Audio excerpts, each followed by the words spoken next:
What's up everyone, Dr. Girdwood here. Got my tea in hand. Give me some energy to get through this video about research methods. But first, let's recap last episode. We covered three categories of theories: structural functionalism, conflict theory, and symbolic interactionist approaches. I told you what social institutions were and gave you 7 examples.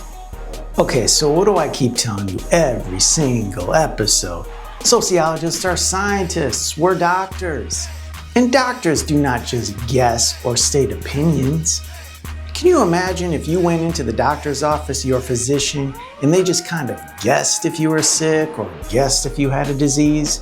That wouldn't work. The problems that accrue from using inadequate research data to reach spurious conclusions are many. By Robert E. Staples. Look, social research is the systematic process of data collection for the purpose of producing knowledge. Research involves collecting data, summarizing findings, and producing a set of conclusions. There are 2 types of data that we talk about in Introduction to Sociology. The first, quantitative data. That's numbers. The second, qualitative data. That's not numbers. Here are 3 methods to collect quantitative data: surveys, census, and polling. Here are 3 ways to collect qualitative data: interviews, ethnography, and observations. When you do research, you're trying to find out something about a large population of people. For the large population, we use a capital N.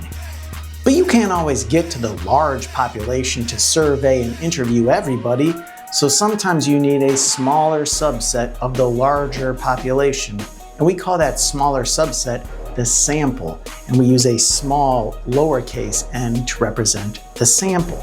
The sample could be random or non-random. After you develop a research question, you should see what's already been written and researched about that subject. We call this a literature review. It's okay to start by reading what others have said and found in the past. However, when you get to college, you're expected to produce new findings and collect new data. You should prepare yourself to make new discoveries.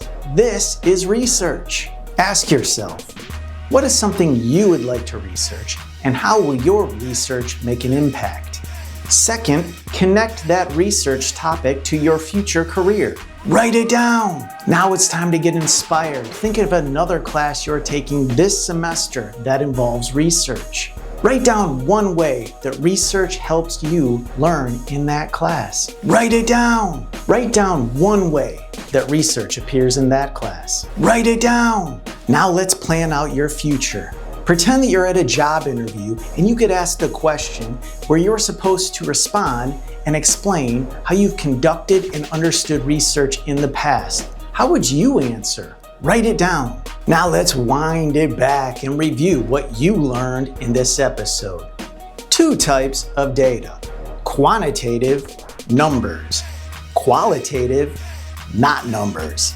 3 methods to collect quantitative data: surveys, census, and polling. 3 methods to collect qualitative data: interviews, ethnography, and observation. Doing research on a large population requires looking at a smaller sample, collecting data, synthesizing results, and producing new knowledge is part of research.